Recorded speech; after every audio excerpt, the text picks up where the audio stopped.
सभी को जय जिनेन्द्र। श्रावकाचार के इस क्रम में अभी तक हमने श्रावकाचार में जो 7 अधिकार हैं उनमें हमने 6 अधिकारों का अर्थात संलेखना अधिकार तक का अध्ययन हमने पूर्ण कर लिया है। इस वीडियो में हम अंतिम अधिकार यानी प्रतिमा अधिकार का अध्ययन यहाँ पर करेंगे। तो प्रतिमा अधिकार ये श्रावकाचार का अंतिम अधिकार है जिसमें श्रावकों की 11 प्रतिमाओं का वर्णन किया गया है, उनकी परिभाषाएँ बताई गई हैं। तो प्रारंभ करते हैं। सबसे पहले जो प्रतिमाएं हैं उनका निर्देशन मात्र करेंगे, उसके पश्चात फिर क्रमशः सभी प्रतिमाओं का यहाँ पर वर्णन आएगा। तो उच्चारण करते हैं। श्रावक पदानि देवै रेकादश देशितानि येषु खलु सगुणाः पूर्वगुणैः सह संतिष्ठन्ते क्रम विवृद्धाः। देखिए क्या कह रहे हैं। श्रावक पदानि, श्रावक पदानि का मतलब श्रावक के पद कहें अथवा प्रतिमाएं कहें, एक ही बात है, क्योंकि ये भी एक प्रकार के पद हैं कि कौन कितना उत्कृष्ट श्रावक हुआ है, इस दृष्टि से इसे श्रावक पद कहा गया है। तो श्रावक पदानि यानी श्रावक की जो प्रतिमाएं हैं वो देवई मतलब जिनेन्द्र देव के द्वारा एकादश यानी 11 है। देशितानि मतलब कही गई है, मतलब जिनेन्द्र देव के द्वारा श्रावक पदानि यानी प्रतिमाएं एकादश यानी 11 है। देशितानि मतलब कही गई हैं। येषु खलु मतलब उनमें, उन प्रतिमाओं में, निश्चय से ही, खलु यानी निश्चय से ही, स्वगुणाः मतलब अपने गुणों के साथ में, स्वगुणाः पूर्व गुणैः सह मतलब पूर्व गुणों के साथ में, यानी स्वगुणा मतलब जो अपने गुण हैं उनको पूर्व गुण मतलब पूर्व की जो प्रतिमाएं हैं उनके साथ में, सह यानी साथ में, समतिष्ठन्ते मतलब स्थित होते हैं, क्रम विवृद्धा मतलब क्रम से वृद्धि को करते हुए। मतलब कहना ये चाहते हैं कि जो भी श्रावक प्रतिमाओं का पालन करता है, स्वगुणः मतलब अपना जो वर्तमान, मान लीजिए कोई 5वीं प्रतिमा में है तो उसका वो स्वगुण कहलाएगा, यानी वर्तमान जो पालन कर रहा है 5वीं प्रतिमा का, तो उसको पूर्व गुण का मतलब जो पूर्व की 4 प्रतिमाएं हैं उनके सह यानी साथ में, समतिष्ठन्ते यानी जो स्थित होते हैं, कैसा, क्रम विवृद्धा यानी क्रम से बढ़ते हुए, यानी क्रम से जो वृद्धि होती जाती है, ऐसी वृद्धि को प्राप्त होते हुए जो स्वगुणः यानी वर्तमान प्रतिमा में पूर्व गुण ही से, पूर्व प्रतिमाओं के साथ में जो इसको क्रम से बढ़ाया जाता है, तो उसे ही यहाँ पर क्या कहा गया है, श्रावक की 11 प्रतिमाएं कहा गया है। कहने का अभिप्राय ये है कि क्रम से इनको बढ़ाते हुए पूर्व गुण के साथ में, यानी स्वगुण यानी वर्तमान गुण के साथ में, वर्तमान प्रतिमा के साथ में पूर्व गुणों को भी क्रम पालन करते हुए जो क्रम से वृद्धि की जाती है, 5वीं प्रतिमा 6वीं प्रतिमा, तो क्रम से जो वृद्धि करते हुए जो समतिष्ठन्ते यानी स्थित होते हैं, उसे ही क्या कहते हैं यहाँ पर, ये 11 प्रतिमाएं कहते हैं। अथवा इस प्रकार से प्रतिमाओं का स्वरूप होता है कि आप जो प्रतिमा भी पालन कर रहे हैं, तो अब जब आप दूसरी प्रतिमा में आएंगे तो पहली प्रतिमा त्याज्य नहीं हो जाती, तो दूसरी प्रतिमा पहली प्रतिमा यानी पूर्व गुण के साथ में ही पालन की जाती है और क्रमशः वृद्धि कराई जाती है। तो इस प्रकार से यहाँ पे संलेखना की किसके बारे में, आपको जो प्रतिमाएं हैं उनका निर्देशन, सामान्य निर्देशन किया गया कि इनका पालन कैसे करना है। अब ये जो 11 प्रतिमाओं का निर्देशन किया गया है, उन प्रतिमाओं के नाम भी अगर आप देखें तो पहला है दार्शनिक, है ना, जिसे दार्शनिक प्रतिमा भी कहते हैं, दर्शन प्रतिमा। दूसरी है व्रत, तीसरी है सामायिकी यानी सामायिक, फिर प्रोषधि, फिर सचित्त त्याग, फिर रात्रि भुक्ति व्रत, फिर ब्रह्मचारी, आरंभ व्रत, परिग्रह व्रत, अनुमति व्रत और उद्दिष्ट व्रत। इस प्रकार से ये 11 प्रकार की क्या है, प्रतिमाएं होती हैं, है ना। यहाँ पे तो क्या है, ये तो केवल श्रावकों के भेद किए गए हैं कि जो जिस प्रतिमा को पाले उसे उस प्रकार की संज्ञा प्राप्त हो जाती है, परंतु नाम क्या है, तो जैसे दर्शन प्रतिमा, व्रत प्रतिमा, सामायिक प्रतिमा, प्रोषधोपवास प्रतिमा, नाम ये है, परंतु इस प्रकार से आप 11 प्रतिमाओं के नाम समझ सकते हैं।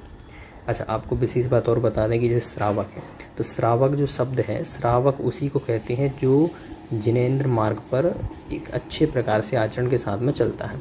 इसको जैसे हम देखें श्रावक, तो इसमें 3 शब्द हैं, तो श्रा, व और का।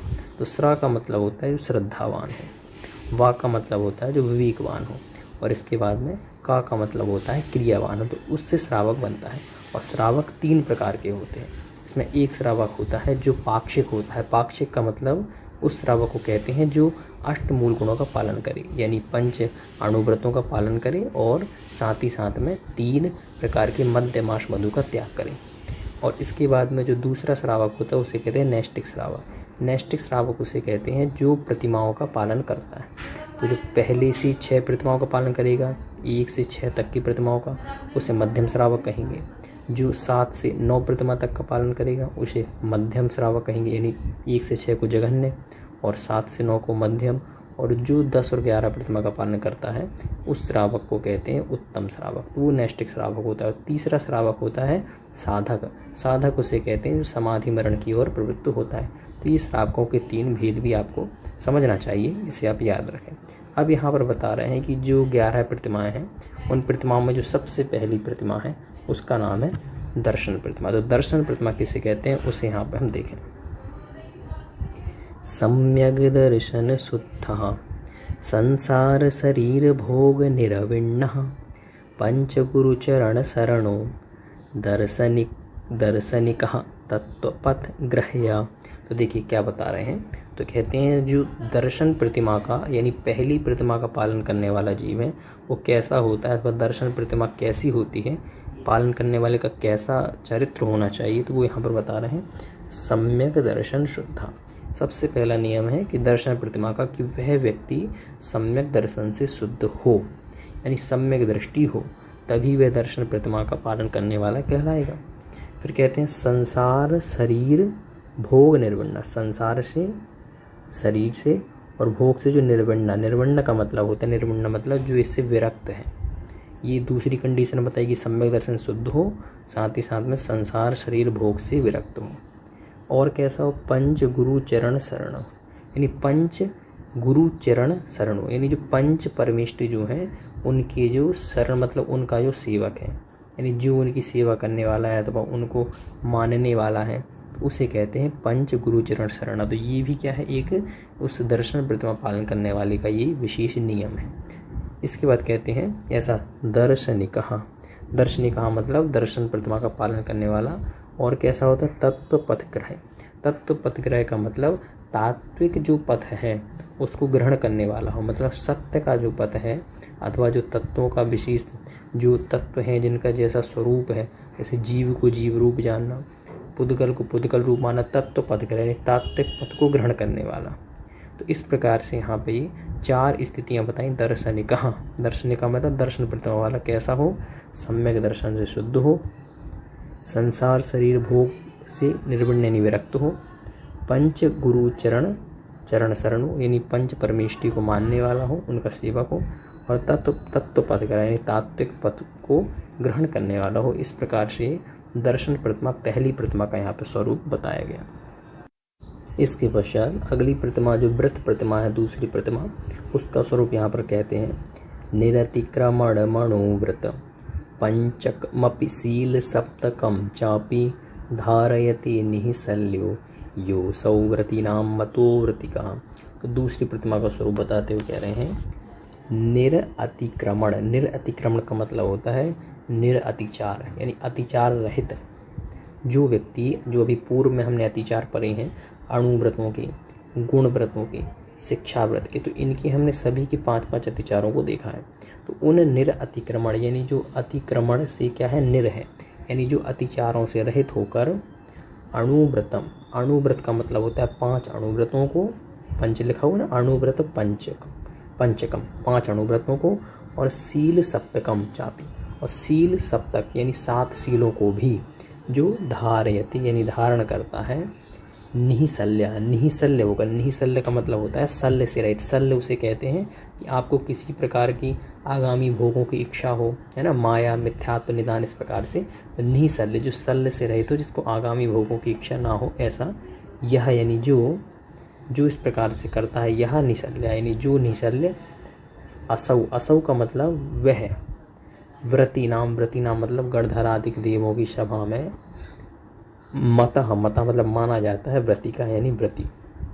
तो कहते हैं व्रती किसे कहते हैं, तो कह रहे हैं यह यानी जो, असौ यानी वह, अच्छा यू को बाद में लगाइएगा, पहले ऐसे लगाएं, असौ यानी वह, व्रतीना मतलब गणधराधिक देवों की सभा में, मता मतलब माना जाता है, क्या माना जाता है, व्रती माना जाता है। तो कौन माना जाता है, तो कहना है यह मतलब जो निःशल्या, जो निःशल्य होता है, और निरअतिक्रमण यानी अतिचार रहित, निरतिक्रमणम अणुव्रतम पंचकम, यानी जो निरअतिक्रमण 5 अणुव्रतों को और 7 शीलों को, शील सप्तकम 7 शीलों को धारण करता है, तो वह क्या कहलाता है, वह गणधराधिक देवों की सभा में व्रती कहलाता है। तो 5 अणुव्रतों के बारे में, 3 गुणव्रत, 4 शिक्षा व्रत, तो जो 3 गुणव्रत और 4 शिक्षा व्रत है उन्हें मिला के ही 7 शील बनती है। तो इन सभी का 12 व्रतों का अध्ययन हम पूर्व में कर चुके हैं। तो इनका जो पालन करते हुए और कैसे अतिचार रहित पालन करता है उसे व्रती कहा गया है। तो इस प्रकार से दूसरी प्रतिमा का भी जो व्याख्यान है वो पूर्ण होता है। इसके पश्चात अगली प्रतिमा जो सामायिक प्रतिमा है उसके बारे में कहते हैं। चतुरावर्त त्रितयश्चतुः प्रणामः स्थितो यथा जातः सामायिको द्विनिसत्यास्त्रियोगसुत्तस्त्रिसन्ध्यम् अभिवंदी। इसको ऐसा भी कर सकते हैं, त्रिसन्ध्यमभिवंदी, है ना। आपके ऊपर अगर आप इसको विच्छेद करके पढ़ना चाहें तो आप इसको अभिवंदी भी बोल सकते हैं, त्रिसन्ध्यम अभिवंदी, और एक साथ बोलें तो त्रिसन्ध्य और मभिवंदी आप उच्चारण कर सकते हैं।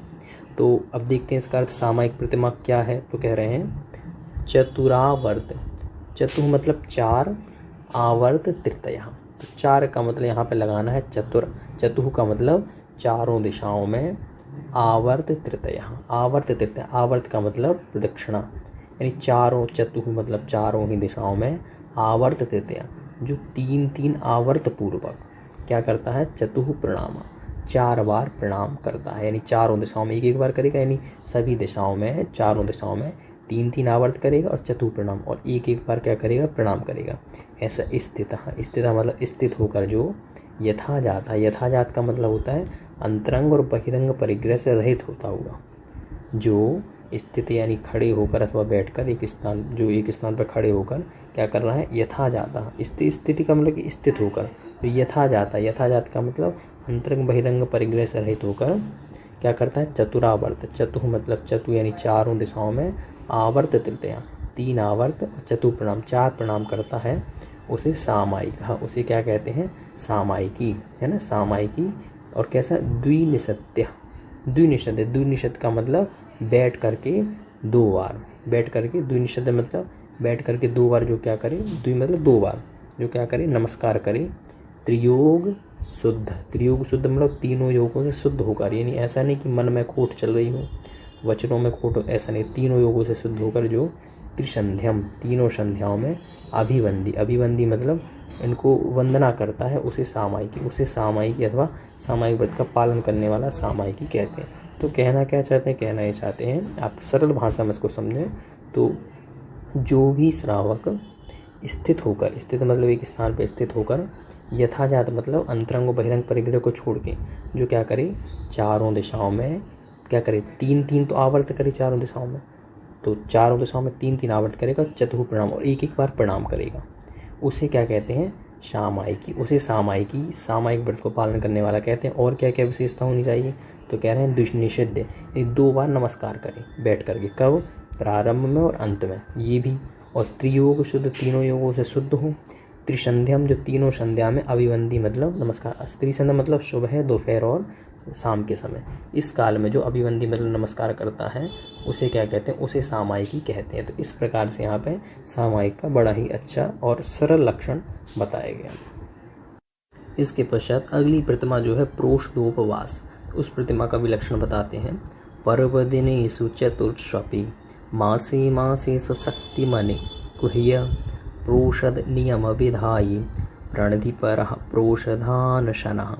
देखिए कहते हैं पर्व दिनेषु चतुर्षु अपि, पर्व दिनेषु, पर्व दिनेषु यानी पर्व के दिनों में, पर्व के दिन कितने होते हैं, तो कह रहे हैं चतुर्षु, चतुः का मतलब होता है 4, तो कह रहे हैं पर्व के दिनों में, यानी पर्व के दिन कितने हैं, तो चतु यानी 4, तो कह रहे हैं चारों पर्व के दिनों में। और वो कब आते हैं, तो कह रहे हैं प्रत्येक मासे मासे, मासे मासे मतलब प्रत्येक मास में, यानी प्रत्येक मास में चतुः पर्व दिन, यानी 4 पर्व के दिन आते हैं प्रत्येक मास में। कैसे आते हैं, तो आपको पता होगा जैसे जो गणना होती है उस गणना के अनुसार, जो हिंदू पंचांग के अनुसार कैसे, 2 तो आपके वहाँ पे अष्टमी होंगी और 2 चतुर्दशी होंगी। तो इस प्रकार कृष्ण पक्ष, पहले तो अब कृष्ण पक्ष होगा, फिर शुक्ल पक्ष होगा।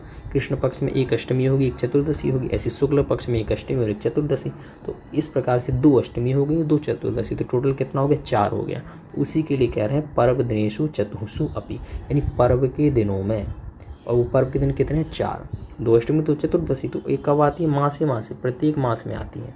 तो उनको चारों में मास के चारों पर्व के दिनों में स्वशक्तिम अनिगुह्य, स्वशक्ति मतलब अपनी शक्ति को, अनिगुह्य मतलब बिना छिपाए हुए, यानी शक्ति अधिक हो और ना करो तो ऐसा नहीं। अगर शक्ति है शरीर में तो अपनी शक्ति को छिपाए बिना प्रोषद नियम विधाई, प्रोषद नियम विधाई मतलब प्रोषद संबंधी जितने भी नियम हो उन सब नियमों का पालन करते हुए जो प्रणधि पर मतलब एकाग्रता के साथ में जो इस प्रकार से प्रोषद नियमों का पालन करते हुए जो प्रणधि पर एकाग्रता के साथ जो क्या करता है, प्रोषद इस प्रकार से क्या करे, चारों ही जो पर्वों में प्रोषदानशना मतलब वह प्रोषद अनशना, प्रोषद पूर्वक अनशन करने वाला अथवा उपवास करने वाला वह व्यक्ति कहलाता है।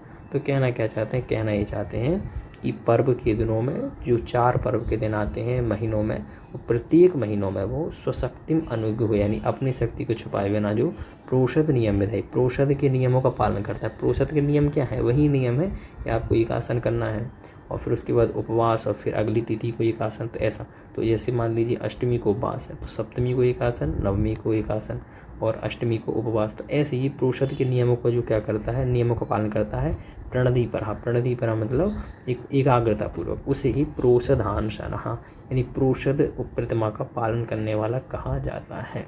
इस प्रकार से यहाँ पे प्रोषदोपवास का भी लक्षण बताया गया। इसके पश्चात अगली प्रतिमा जो सचित्त त्याग है उसका भी लक्षण बताते हैं। मूल फल साक शाखा करीर कंद प्रसून बीजानी नामानि योति सोयम सचित्त विरदोदया मूर्ति। तो देखिए कहते हैं मूल का मतलब होता है जो कैसा है, जड़ होता है, जड़, मूल मतलब जड़, जो जमीन में रहे उसके लिए कह रहे हैं। फलों को, साग का मतलब सब्जी वगैरह उससे भी ले सकते हैं साग, और शाखा इसके लिए कहते हैं कोपल।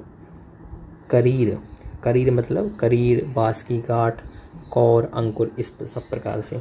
और कंद का मतलब कंद मूल वगैरह जैसे हल्दी, सौंठ, जमीकंद आदि। और प्रसून मतलब फूल। और बीज यानी बीज।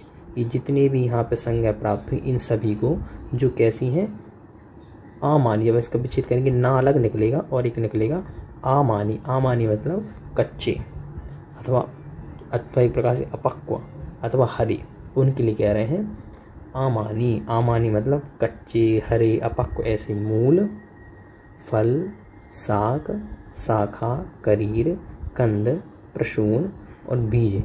इसको ना यानी नहीं, यह मतलब जो, अति मतलब खाता है, यानी इन सभी को ना अति यह, यानी जो इनको अति मतलब नहीं खाता है जो, सो यानी वह, अयम मतलब वहाँ पे, सचित्त विरदः यानी सचित्त वस्तुओं से विरक्त दया मूर्ति कहलाता है। तो कह रहे हैं जो इस प्रकार से इन सभी को जो अपक्व हैं, कच्चे हैं, इनको ना अति, जो नहीं अति मतलब कर ग्रहण करता है उसे सचित्त विरदा, सचित्त वस्तुओं से विरत दया मूर्ति कहा जाता है।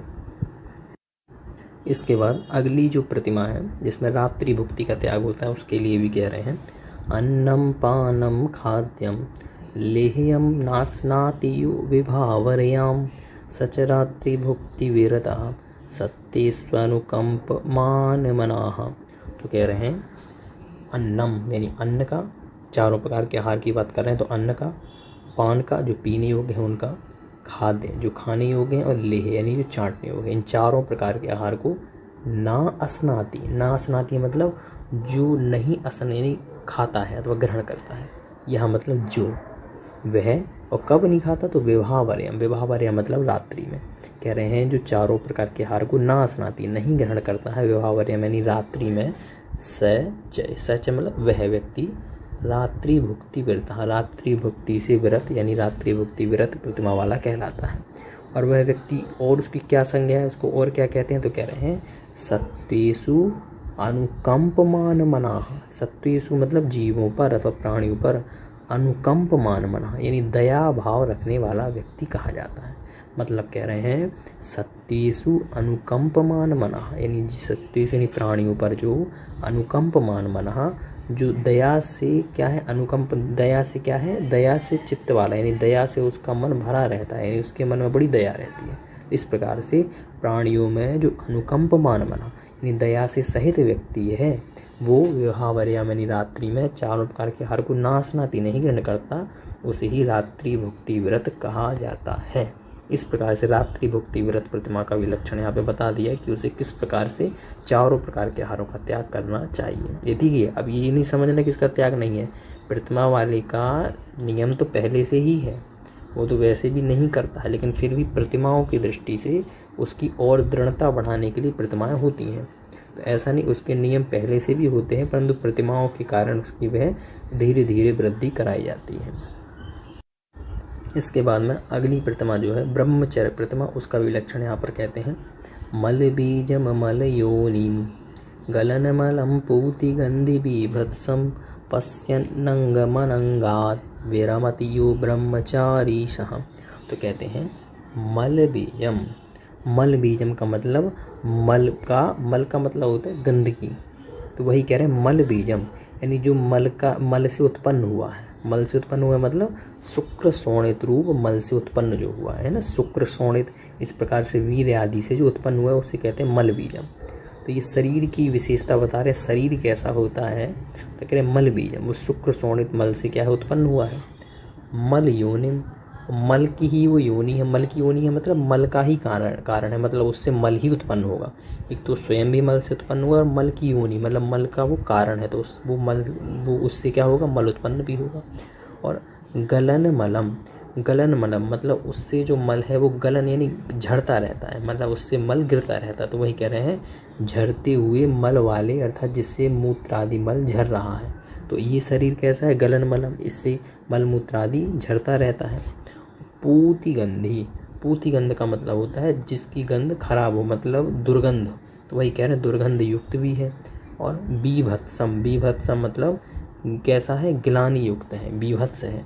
ऐसे इस शरीर को पश्यन, पश्यन मतलब देखते हुए, जो अनंग मनंगात, अनंग मनंगात का मतलब होता है काम सेवन आदि से, है ना। अनंगात मतलब इस प्रकार के जो काम सेवन के जितने भी कार्य हैं उन सभी से विरमति, विरमति मतलब विरत होता है, जो यह मतलब जो ब्रह्मचारी सा, वह क्या ब्रह्मचारी कहा जाता है। मतलब कहना चाहते हैं कि इसे मल बीजम है ना, मल योनिम, गलन मलम, इस सब विशेषताओं को पश्चिम मतलब देख कर जिसके मन में भाव आ जाए कि ये सब तो कैसा है, इस प्रकार से बीभत्स है ना, गलन मलम वाला है, जब उसके मन में सब विशेषता आ जाएंगी तो वो अनंग मनंगात, अनंग मनंगात मत का मतलब कि इस काम सेवन के अंग से, इस काम सेवन आदि से विरमति मतलब विरक्त हो जाता है। यहाँ मतलब जो उसको ही ब्रह्मचारी, ब्रह्मचारी मतलब उसी व्यक्ति को ब्रह्म में आचरण करने वाला अथवा वास्तविक ब्रह्मचारी कहा जाता है। इस प्रकार से यहाँ पे ब्रह्मचर्य व्रत की प्रतिमा के बारे में भी यहाँ पर बताया गया। ब्रह्म त्याग प्रतिमा का लक्षण यहाँ पर देखते हैं। सेवा कृषि वाणिज्य प्रमुखादारंभतो व्युपारमति प्राणातिपात हेतुर योसावारंभ विनिवृत्तः। देखिए कहते हैं सेवा, सेवा का मतलब होता है नौकरी आदि, है ना। कृषि यानी खेती, वाणिज्य मतलब व्यापार, ये सभी प्रमुखात आरंभतः, प्रमुखात यानी ये जितने भी हैं, प्रमुख का मतलब ये प्रमुख हमने यहाँ पे कुछ यहाँ पे कार्य बताए हैं, तो इसलिए कह रहे हैं सेवा कृषि और वाणिज्य इन प्रमुखात यानी इन प्रमुख से आरंभतः, इन प्रमुख से जो आरंभता, इन प्रमुख आरंभों से जो व्युपारमति, व्युपारमति मतलब इनसे रहित हो जाता है, उसे प्राणातिपात हेतुर, प्राणातिपात हेतु यानी ये कैसे हैं, जितने भी हमने प्रमुख कार्य बताए सब कैसे प्राणातिपात हेतु हो, क्योंकि प्राणातिपात के हेतु हैं सेवा कृषि, वाणिज्य, ये सभी प्रमुख क्या हैं? आरंभ। ये जो प्रमुख आरंभ है ये तीनों, ये प्राणातिपात हेतु, ये प्राणातिपात यानी प्राणों का घात करने के क्या हेतु हैं। इसलिए इनसे जो विपारमति यानी जो से विरक्त हो जाता है, यह मतलब जो अशौ, अशौ यानी वह आरंभ विनिवृत्तः। जब आप इसका विच्छेद करेंगे तो अशौ होगा, फिर निकलेगा आरंभ विनिवृत्तः, यानी वह आरंभ से विनिवृत्त व्यक्ति कहलाता है, अथवा वह श्रावक आरंभ त्यागी, अथवा एक प्रकार से कहें कि वह इन प्रतिमा का पालन करने वाला आरंभ त्यागी कहलाता है। तो क्या कहा? जो सेवा, कृषि, वाणिज्य, इन प्रमुख आरंभों से जो विरक्त हो जाता है वो, और ये कैसे हैं सभी काम? प्राणातिपात यानी प्राणों का घात करने के प्रमुख हेतु हैं। तो इनसे जो विरक्त हो जाता है वह आरंभ विनिवृत्ता, वह आरंभ से विनिवृत्त श्रावक कहलाता है। इसके बाद में आगे परिग्रह त्याग प्रतिमा के बारे में कहते हैं। बाह्येषु दशसु वस्तुषु ममत्वमुत्सृज्य निर्ममत्वरतः स्वस्थः संतोषपरः परिचित्त परिग्रहाद्विरतः। ये कहते हैं बाह्येषु दशसु वस्तुषु। बाह्येषु मतलब बा है, दशसु यानी दसों में, 10 वस्तुओं, वस्तुषु मतलब वस्तुओं में, तो बाह्येषु दशसु वस्तुषु यानी बा है 10 वस्तुओं में, यानी बाह्य परिग्रह जो हम कहते हैं जिसमें 14 अंतरंग परिग्रह होते हैं और 10 बाह्य परिग्रह। तो अंतरंग की बात नहीं कर रहे हैं, बाह्य परिग्रह की कह रहे हैं। तो बाह्येषु दशसु वस्तुषु यानी जो बाह्य 10 परिग्रहों में ममत्वम उत्सृज्य, ममत्वम यानी ममत्व को अथवा उनसे आसक्ति के भाव को जो उत्सर्ज यानी छोड़ देता है, और निर्ममत्वरता, निर्ममत्वरता यानी ममत्व से रहित हो जाता है, और स्वस्थः, स्वस्था मतलब स्व में स्थित यानी संतोषी हो जाता है। स्वस्थ का मतलब एक प्रकार से उसे किसी भी अन्य वस्तु की इच्छा नहीं रहती, ऐसा कह सकते हैं। और ऐसा भी कह सकते हैं जो अपनी आत्मा में लीन हो रहा है, ऐसे। और संतोष परा, संतोषी, संतोष परा मतलब संतोष में तत्पर होता है, ऐसा वह परिचित परिग्रहात, परिचित परिग्रहात यानी परि यानी चारों तरफ से, चित्त मतलब मन, तो कह रहे हैं परिचित परिग्रहात यानी मन में जितने भी प्रकार के, सभी प्रकार के परिग्रहों से विरतः यानी विरत कहा जाता है।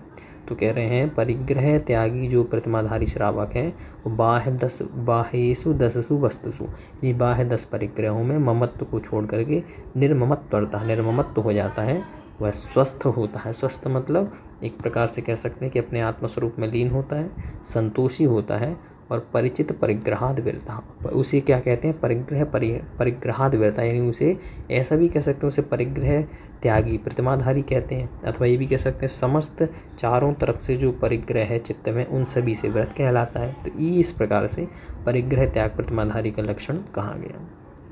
इसके बाद में जो 10वीं प्रतिमा है इसमें अनुमति त्याग प्रतिमा, यानी किसी भी कार्य में वो अनुमति नहीं देता, यानी परिवार वाले कुछ भी काम करें, हिंसा का कुछ भी काम करें, वह अनुमति भी देना बंद कर देता है, वह 10वीं प्रतिमा होती है। तो उसका भी लक्षण देखते हैं। अनुमतिरारंभे वा परिग्रहे ऐहिकेषु कर्मसु वा नास्ति खलु यस्य समाधि रनुमति विरतः समन्तव्यः। तो कहते हैं अनुमति, अनुमति है ना, अनुमति का मतलब होता है किसी को हम इस रूप में कहें कि भाई आप ऐसा काम करो, है ना, ऐसा। तो इस प्रकार से अनुमति, हाँ, जैसे अनुमोदना शब्द यहाँ पे का अनुमोदना, अनुमोदना करना, किसी को अनुमति देना, हाँ भाई तुम कर लो, हम खुद तो नहीं कर रहे, ऐसा नहीं। तो कह रहे हैं अनुमति मतलब अनुमोदना। आरंभे, आरंभे मतलब घर गृहस्थी के कामों में, परिग्रहे, परिग्रह की जितने भी, और ऐहिकेषु मतलब इस लोक संबंधी। तो कह रहे हैं आरंभ परिग्रह ऐहिकेषु यानी इस लोक संबंधी, कर्मसु, कर्मसु मतलब जितने भी इस प्रकार के कर्म हैं उन सभी कर्मों में ना अस्ति खलु यस्य समाधि, है ना, ना का मतलब नहीं, जैसे यहाँ पे शब्द लिखा है ना यानी नहीं, अस्ति मतलब है। कह रहे हैं अनुमति यानी अनुमोदना, ना यानी नहीं है, ना शब्द दिया है ना यहाँ पे, तो कह रहे हैं ना यानी नहीं है, अनुमति मतलब अनुमोदना करता है, अस्ति मतलब है, अनुमोदना नहीं है जिसकी, किसमें? आरंभ में, परिग्रह में, और ऐहिकेषु कर्मसु इस लोक संबंधी कार्यों में, उसको खलु, खलु यानी निश्चय से, यस्य समाधि, यस्य मतलब जिसकी, जिसकी इस प्रकार से अनुमति नहीं है वो समाधि, समाधि का मतलब होता है समान बुद्धि वाला यानी समत्व बुद्धि वाला, उसको समताधारी कह सकते हैं, है ना। तो यही कह रहा है समाधि यानी समानधि यानी समान बुद्धि, है ना, समता को धारण करने वाला, अनुमति विरता यानी अनुमति से विरत, समंतव्य, वह माना जाता है। अनुमति से विरत मंतव्य, अनुमति से विरत माना जाता है, अथवा अनुमति त्यागी उस श्रावक को कहा जाता है। ये 10वीं प्रतिमा है। तो कह रहे हैं सभी प्रकार के आरंभ, परिग्रह और इस लोक संबंधी जितनी भी अनुमति उनको ना अस्ति खलु यस्य, यानी नहीं है, यस्य यानी जिसकी, उसे ही अनुमति विरत कहा जाता है। तो इस प्रकार से 10वीं प्रतिमा का भी यहाँ पे लक्षण बताया गया। इसके पश्चात अंतिम प्रतिमा जो होती है उद्दिष्ट त्याग प्रतिमा, उसका भी लक्षण यहाँ पर बताते हैं। ग्रहतो मुनिवनमित्वा गुरूपकंठे व्रतानि परिग्रह्य भैक्ष्यासनस्तपस्यन् नुत्कृष्टश्चीलखंडधरः। तो कहते हैं ग्रहता यानी घर से, मुनिवनम यानी मुनिवनम मतलब मुनि के पास अथवा वनों में, मुनि के पास वनों में, इत्वा यानी जाकर, यानी उनके पास जो जाता है उसको, और गुरूपकंठे और साथ ही साथ में गुरूपकंठे यानी गुरु के निर्देशन मतलब गुरु के ही आदेश में जो व्रतानि परिग्रह, व्रतों को धारण भी करता है। परिग्रह मतलब धारण करता है। ये मुनि के पास में भी जाता है वनों में, घर को छोड़ के चला गया, इसीलिए तो कहा मुनि के पास में चला गया। और गुरूपकंठे व्रतानि, गुरु के पास में जाके व्रतानि परिग्रह, व्रतों को धारण करता है। और भैक्ष्यासन, भैक्ष्यासन, भैक्ष्यासन का मतलब भैक्ष मतलब भिक्षा मांग के, वो आसन मतलब भोजन करता है ना, भिक्षा याचन करता है ऐसा। मतलब अब वो घर में बना खाना नहीं लेगा, उद्दिष्ट त्याग है, वो औद्देशिक भोजन नहीं लेता। तो भिक्षासन यानी भिक्षासन मतलब बिना याचना के क्या करता है, आसन मतलब भोजन लेता है, उसे ही तपस्यन, तपस्यन भिक्षासन तपस्यन, तपस्या मतलब इस प्रकार से भिक्षासन तपस्यन यानी भिक्षा आचन करके इस प्रकार की जो तपस्या यानी तपस्या करता हुआ उत्कृष्ट, उत्कृष्ट मतलब उत्कृष्ट प्रतिमाधारी यानी उद्दिष्ट प्रतिमाधारी कहलाता है। उत्कृष्ट भी कहलाता है क्योंकि जो 10वीं 11वीं प्रतिमा है वो उत्कृष्ट प्रतिमा कहलाती है ना, उत्कृष्ट कहलाता है वो नैष्टिक श्रावक। तो उत्कृष्ट भी कह सकते हैं अथवा उद्दिष्ट प्रतिमाधारी भी वह कहलाता है। और उसका क्या लक्षण है, चेल खंडधरा, चेल खंडधरा मतलब एक खंड का ही क्या करता है, वस्त्र धारण करता है। चेल खंडधरा का मतलब वस्त्र के एक खंड को ही धारण करता है ना। अथवा एक यहाँ पे विशेष और भी कह रहे हैं वस्त्र के एक खंड यानी लंगोट या 2 खंड यानी लंगोट या दुपट्टे को धारण करता है। तो चील खंडधारा का मतलब वस्त्र को धारण करता है, तो एक खंड वाला भी वस्त्र धारण कर सकता है, अथवा वो 2 खंडों यानी एक तो लंगोट और दुपट्टे 2 चीज़ों को धारण कर सकता है। तो वो फिर उसी प्रकार से वह ये लकी कैटेगरी में आएगा। तो कहना क्या चाहते हैं, कहना चाहते हैं चील खंडधरा यानी एक वस्त्र को धारण करता है, ग्रहतो मुनि वनम इत्वा और घर से मुनियों के पास में चला जाता है, और गुरूपकंठे व्रतानि निग्रह गुरु के पास जाके व्रतों को धारण करता है, उसे ही भैक्ष्यासनस तपस्यन यानी भिक्षा याचन करने वाला तपस्वी अथवा भिक्षा रूपी तपस्या करने वाला ये श्रावक क्या कहलाता है, 11वीं प्रतिमाधारी कहलाता है। तो इस प्रकार से 11 प्रतिमाओं का लक्षण यहाँ पर बताया गया।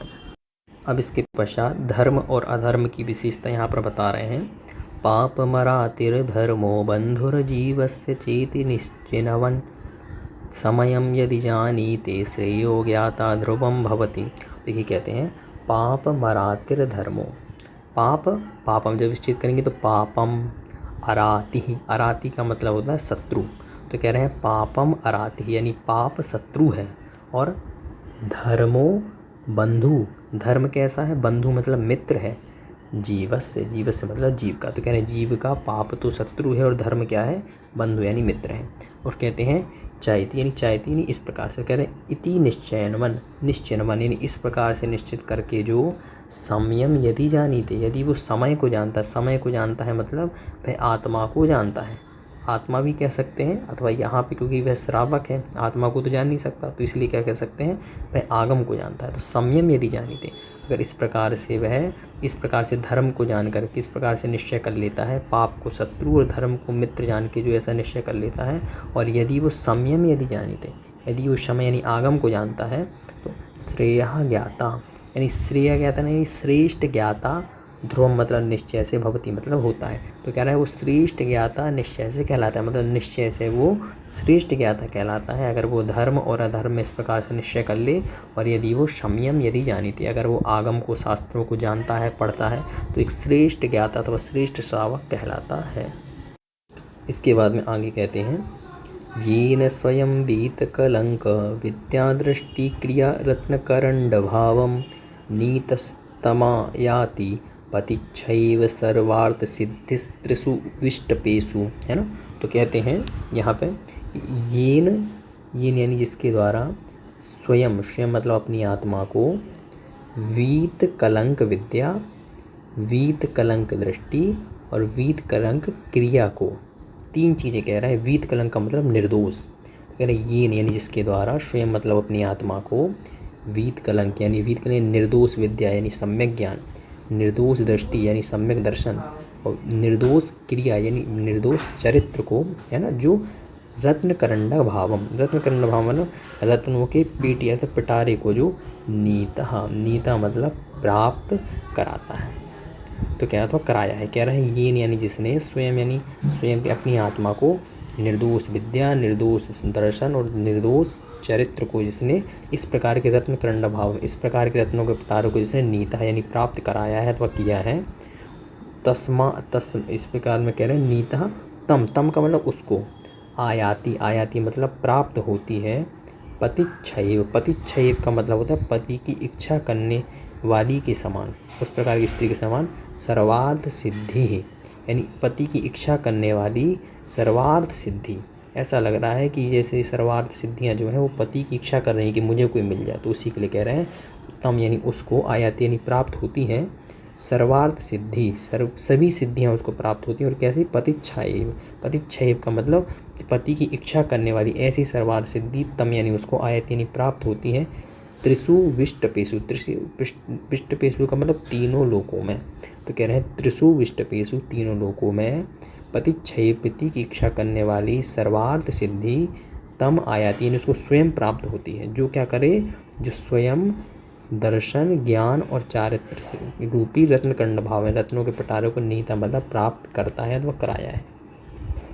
तो कहना ये चाहते हैं जिसने रत्नकरंडक रूपी दर्शन ज्ञान चारित्र को प्राप्त कराया है अपनी आत्मा को, उसको सर्वार्थ सिद्धि यानी सभी प्रकार की सिद्धियाँ तीनों लोकों में पति के समान क्या करती हैं, उसको प्राप्त करती हैं अथवा उसके सामने आती हैं। तो इस प्रकार से यहाँ भी क्या धर्म का अथवा इन रत्नत्रय का यहाँ पर वर्णन किया कि इसका क्या लाभ है अथवा जो उत्कृष्ट श्रावक है उसकी चर्या से किस प्रकार से सिद्धियाँ प्राप्त होती हैं। इसके बाद में यह अंतिम श्लोक 150 नंबर का श्रावकाचार का अंतिम श्लोक, इसमें भी किसी प्रकार, इसमें भी क्या कर रहे हैं, कामना कर रहे हैं कि हमें किस प्रकार से जिनेंद्र भगवान की शरण प्राप्त हो, है ना। तो कह रहे हैं सुखयतु सुख भूमि कामिनम कामिनीव सुतमिव जननी माम शुद्धशीला भुनक्तु कुलमिव गुणभूषा कन्यका संपुनीता जिन पति पद्म प्रेक्षणी दृष्टि लक्ष्मी। तो कह रहे हैं इसका अर्थ आप अंत से देखिएगा, कह रहे हैं जिन पति पद्म प्रेक्षणी, जिन पति पद्म प्रेक्षणी, जिन पति पद्म, पद्म का मतलब होता है कमल, पद पद्म यानी चरण कमल। तो कह रहे हैं जिन पति पद पद्म प्रेक्षणी यानी जिनेंद्र भगवान के चरण कमलों की प्रेक्षणी मतलब उनकी सेवा करने वाली, है ना। तो कह रहे हैं उनके चरण कमलों का दर्शन करने वाली दृष्टि लक्ष्मी, दृष्टि लक्ष्मी मतलब जो सम्यक दर्शन रूपी लक्ष्मी है। कह रहे हैं जिन पद पद्म प्रेक्षणी यानी जिनेंद्र भगवान के चरणों की दर्शन अथवा सेवा करने वाली दृष्टि लक्ष्मी जो सम्यक दर्शन रूपी लक्ष्मी है, वो क्या करे, सुखयतु, सुखयतु मतलब सुखी करे, सुखी करे। कैसे सुखी करे, तो कह रहे हैं सुख भूमि ही, सुख भूमि का मतलब होता है सुख की भूमि स्वरूप। कह रहे हैं जिनेंद्र भगवान के चरण की क्या सेवा करने वाली है ऐसी दृष्टि लक्ष्मी, सम्यक दर्शन रूपी जो लक्ष्मी है वो क्या करे, सुखयतु यानी सुखी करे। सुख भूमि मतलब सुख भूमि के समान, सुख भूमि के स्वरूप क्या करे, हमको क्या करे, सुखी करे। कैसे सुखी करे, अब यहाँ पर उदाहरण दे रहे हैं, 3 उदाहरण देंगे। तो ऐसे सुखी करे जैसे कामिनम कामिनीव, कामिनम कामिनी मतलब जैसे कामनी स्त्री, कामिनी मतलब कामिनम का मतलब जो स्त्री कैसी है, कामी है, कामी मतलब एक प्रकार से जो किसी प्रकार की सुख की अभिलाषा करती है। तो ऐसी ऐसी कामिनी जो स्त्री है वो क्या करे, कामिनम कामिनीव, कामिनी, कामिनी मतलब कामी के समान। तो कहना चाहते हैं, तो कामिनम, यहाँ पे कामिनम का अर्थ लगाइएगा, कामिनम यानी काम की जो इच्छा करने वाला है उसको, उसकी बात कर रहे हैं। कामनी इव, कामनी इव का मतलब होता है कामी स्त्री के समान। तो कह रहे हैं कामनी यानी कामी स्त्री, इव कामिनम, कामिनम इव जिस प्रकार कामी पुरुष को सुख देती है। कहना चाहते हैं कि जिनेंद्र भगवान की पद्म प्रेक्षणी यानी उनकी सेवा करने वाली जो दृष्टि सम्यक दर्शन रूपी लक्ष्मी वो हमें सुख दी, सुख भूमि के समान। जैसे कामिनी यानी कामनी स्त्री, कामिनम इव, जिस प्रकार से कामी पुरुष को इव का अर्थ यहाँ पे लगाइएगा तो कामिनम इव, जिस प्रकार से कामी पुरुष को सुख देती है। और भी कह रहे हैं सुत इव, सुतम इव, जिस प्रकार सुतम इव, जिस प्रकार सुत के समान अथवा सुत को जननी, जननी शुद्धशीला यानी शुद्धशीला जननी सुतम इव, सुत के समान, जिस प्रकार से जननी शुद्धशीला जननी जो है सुतम यानी अपने पुत्र को क्या करती है, सुख प्रदान करती है। भुनक्तु का मतलब होता है प्रदान करती है ना, अथवा देती है, इस प्रकार से। फिर कहते हैं देखिए अब 2 उदाहरण बता दी। पहले जो कामनी स्त्री है वो कामी पुरुष को जिस प्रकार से क्या करती है, सुख देती है। इस शुद्धशीला जो जननी है वो जैसे सुतम इव, जिस प्रकार से अपने पुत्र को जिस प्रकार से क्या करती है, सुख देती है। कुलम इव गुणभूषा कन्यका संपुनीता, और कहना चाहते हैं कुलम इव, कुल को गुणभूषा कन्यका, गुणभूषा कन्यका मतलब गुणों से विभूषित जो कन्या है, गुणभूषा कन्यका, गुणभूषा यानी गुणों से विभूषित कन्या। कुलम इव, जिस प्रकार से कुल को संपुनीता, संपुनीता का मतलब होता है उसको क्या करती है, पोषण करती है ना, अथवा उसको एक प्रकार से कह सकते हैं पवित्र करती है। तो कह रहे हैं जिस प्रकार से गुणभूषा कन्या यानी गुण से विभूषित कन्या, कुलम इव, कुल को संपुनीता मतलब पवित्र करती है। सुतम इव, सुत को जननी शुद्धशीला जननी जैसे भुनक्तु मतलब रक्षित करती है तो पोषण करती है।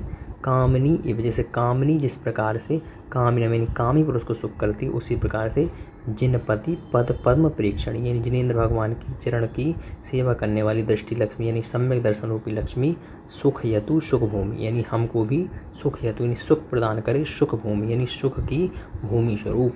तो कह रहे हैं जिस प्रकार से जिनेंद्र भगवान की पद की क्या करने वाली, अर्चना करने वाली जो दृष्टि लक्ष्मी वो हम सभी को सुख प्रदान करे, जिस प्रकार से एक कामनी स्त्री कामी पुरुष को सुख प्रदान करती है। तो इस प्रकार से 3 उदाहरणों के माध्यम से जो सम्यक दर्शन रूपी लक्ष्मी है उसका यहाँ पर वर्णन किया गया। और इस प्रकार से हमारा श्राप खचार का ग्रंथ पूर्ण होता है। 150 श्लोक पूर्ण होते हैं। आज के लिए इतना ही। सभी को जय जिनेंद्र।